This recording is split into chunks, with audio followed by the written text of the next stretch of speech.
Hey, what's up guys, Mr. HD here. Today I'm going to be reviewing the Virgin Atlantic A340-600 by Eagle in a 1 to 200 scale. Check the description in case you missed anything in this video. My Facebook and Twitter links will be down there, as well as the website where I pre-ordered this from, which was easytoys.com. This is my 10th A340 model and it's my second Virgin Atlantic model. Hopefully this model will be as good, better than the quality Eagle produced in the Lufthansa A340, because it wasn't good at all. I mean, as I said in that video, I was thoroughly disappointed with it, but I hope this one's better. Some information about Virgin Atlantic. Operations base is out of Crawley in the United Kingdom. Main hubs are London Gatwick Airport, London Heathrow Airport and Manchester Airport. They were founded on the 22nd of June 1984, and their fleet as of the 27th of January 2016 consists of 39 aircraft, and 11 of these are A340-600s, and in case you didn't know, they don't have any more A340-300s. I think they had about 10 or so. I'm not sure the exact number, but they're all not in their fleet anymore. They serve 31 destinations, and their A340 routes are from London Heathrow to Boston, Dubai, Johannesburg, Lagos, Los Angeles, New York JFK, Newark, San Francisco and Washington Dulles. This aircraft's first flight was on the 18th of February 2004 and delivered to Virgin Atlantic on the 8th of April 2004, and they were the launch customer for this type. And the Airbus engine designation code for this aircraft is 42. Right, so let's take a look around the aircraft here. Around the box here. Virgin Atlantic, registration number, a picture of the aircraft, A340-600, Eagle logo, limited edition 1 to 200 scale. On the back we have the Virgin logo. On the top. The right. The bottom. And the left. Alright, so let's take it out.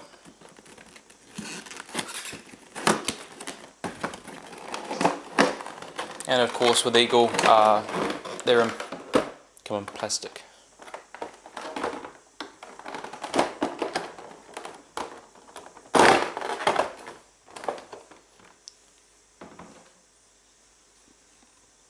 And there's the model.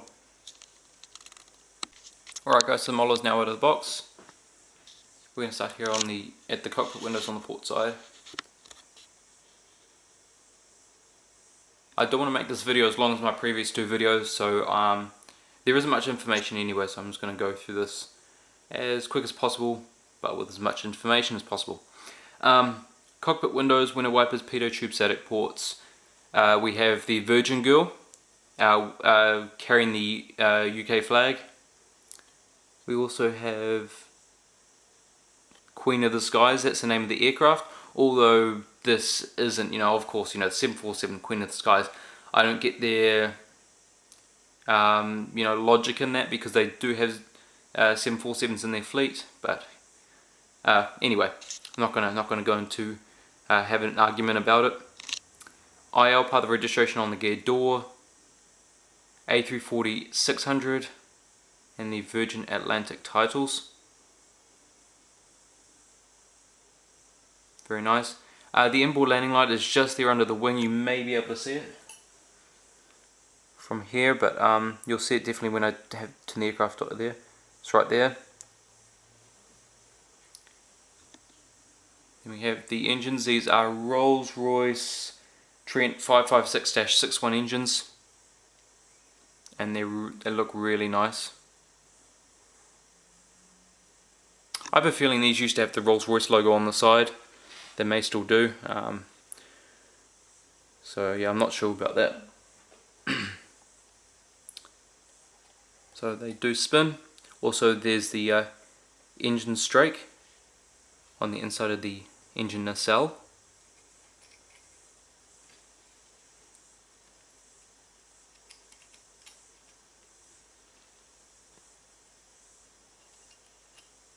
So there we go, they all spin quite nicely.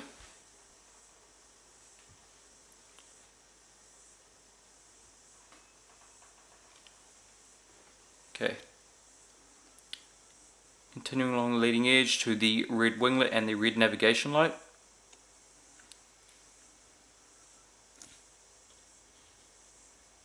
Back onto the fuselage. We have the registration number GVEIL. They create their registrations like words. So this one obviously reads VEAL. They have other ones like GV Red and GV New, which was his first 787. So yeah, GVEIL or Golf Victor Echo India Lima.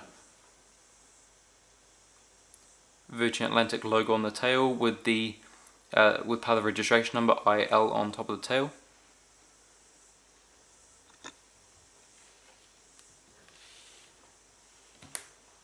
APU exhaust looks very nice. Still don't know why, as well with the Lufthansa one, why it's painted white in the middle. But the shape is correct.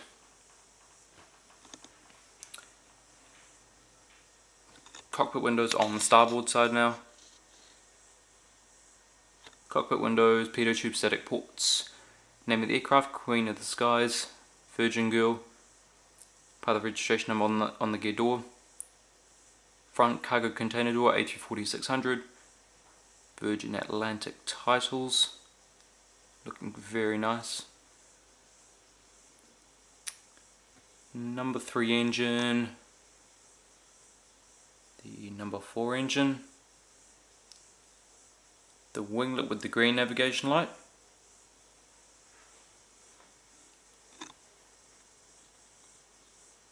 Rear cargo container door, and to the left there is the bulk bin door, and the registration number again, and the Virgin logo on the tail.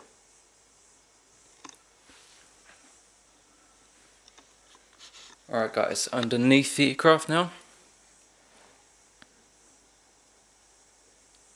Nose gear, Virgin Atlantic titles. These aren't correctly positioned. They should be more in the middle. I think they usually start about here and they finish about here somewhere. So I don't think that's correct. I think they've just made space for the gears. Yeah. I mean, if someone could tell me, I think I'm correct in saying that it ends about here somewhere, because it just seems way too far forward. And I've seen them in real life flying overhead, so, and that's what I remember. Anyway, the hole for the stand, main gears, gear doors, Eagle logo underneath the wings, flaps, slats, ailerons. Underneath the engines. There you can see the inboard landing light. That one's difficult to see because of the lights. Sorry, but you can see them. There we go. Same on this side, but we have the registration number as well on this side.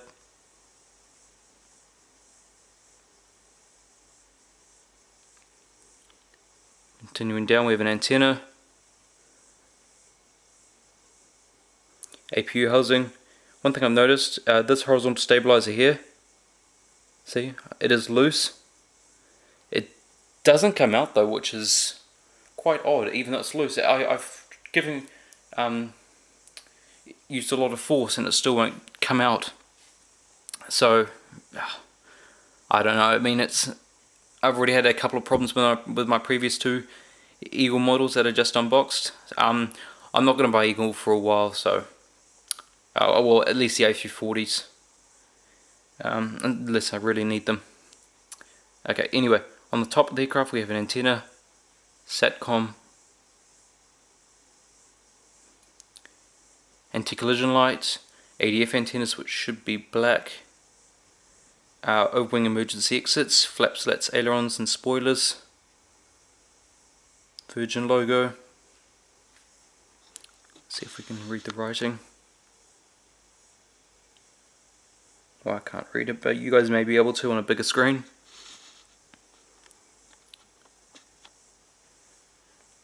Same on this side. also on top of the engines. Alright, continuing down, we have an antenna, another antenna, and the grey dot on each horizontal stabilizer are the logo lights that light up the tail at night time.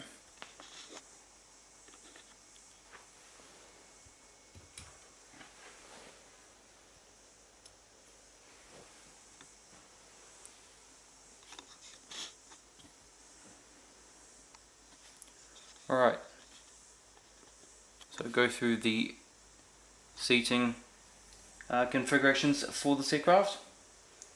So there is one configuration, and we start with upper class, 45 flatbed seats, rows 1 to 12 and 14 to 17, and that's from here to here, or maybe there, yeah, must be, because that's the galley in there. Premium economy, 38 recliner seats, rows 18 to 23, and that's from here to here and here all the way to the back of the aircraft. Is all economy, 233 seats, rows 31 to 46 and 51 to 65. That's a total of 294 seats, which is fairly small, just like the Lufthansa one for an A340-600. Okay, so some features of this model right now. Landing gear does roll. The landing gear underneath the right wing has been bent a little, and slightly, so the instead of it being flat like that, it's, I'll turn my finger around like, sorry, use that finger there. Like, let's say that's the wheel, how they're supposed to sit. It's bent like that. The wheels still sit on the ground, but they don't sit right when it's on the stand in a way. It's difficult to show you guys, but anyway, yeah, so they do roll, they tilt, and nose gear does swivel, so you can turn it any way you want. Alright, so now let's get ready to put it on the stand. So the stand, normal Phoenix or Eagle stand, rubber base, metal piece that that the aircraft sits on, and you just screw it in underneath because it came in two pieces in the box. And we'll just put it on the stand now. I don't think I'll be keeping it on the stand because there is a lot of pressure going on the middle bogie, as you can see, which I'll just show you, and then I'll take it off the stand because I don't want to leave it on here long. So if I take this off again and then put it on, you can see, you might be able to see, but it's actually really pushing against there. It's putting a lot of pressure on that middle bogie, so I will be taking it off. But you know, you kind of got a view of what it would look like on the stand if Eagle could make the placement right. Yeah, because it's not looking good. I don't know how JC Wings could get it right, but Eagle can't. Especially with the A340-500, which has got a shorter nose. You know, the front half of the aircraft is shorter. So yeah, Eagle's or Phoenix is mind-boggling right now because their models, although they're trying, they're completely far away from reaching JC Wings and Gemini standards, or even in-flight for that matter, because I mean in-flight 777s I find are better than Eagles. But anyway, that's pretty much going to be it for this video. Although I can't get up on the stand, I'll give you guys one more look around as I finish off this video. Please like this video if you did enjoy. Although there are some problems there, overall, mainly with the stand. This is a beautiful model, and with the horizontal stabilizer not, you know, glued on properly with my last model as well. I mean, that's just poor work. Trust me, I will be contacting Eagle or Phoenix. There was also a bit of discoloration here, that some of the red is gone and fading away. You might have seen it when I did close up on the tail. So that's also there, but that's very minor compared to the stand issue right now. And the horizontal stabilizer, very messy with the gluing, I have to say. Comment, tell me what you think, if I already said that. Subscribe for more. I have 2 more unboxings. Go check out my previous 2 unboxings as well, and share this video. Sorry about that. Share this video so that other people can know about it and see if they want to get this model as well. As I said, I do highly recommend getting this model. It is very beautiful, as you can see. Anyway guys, I really hope you do enjoy this video, or did enjoy this video, and I'll see you guys next time.